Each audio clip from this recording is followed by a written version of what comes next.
Hi friends, welcome to TechTouch channel. Today I am going to show you in this video how to fix you are not connected to any network in Windows 11 PC. So before start the video, please subscribe my channel for more latest video.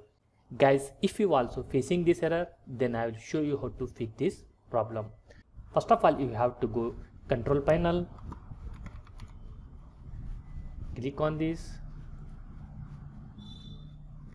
then click on network and internet. Click on network and sharing center. In this you can see here change adapter setting. Click on this. Select here Ethernet or Wi-Fi. Right click on this, click on disable, and again right click on this, click on enable. After disable and enable, close this window. Go to the command prompt. Right click on command prompt, click on run as administrator, click on yes to apply.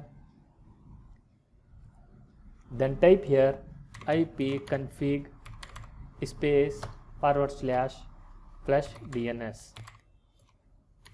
Then hit enter. Type one more command, netsh space winshock space reset. Then hit enter. After doing this, close this window.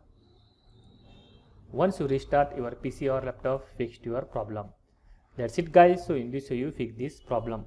Thanks for watching friends. Hope like this video. If you like this video, please like, share and don't forget to subscribe my channel.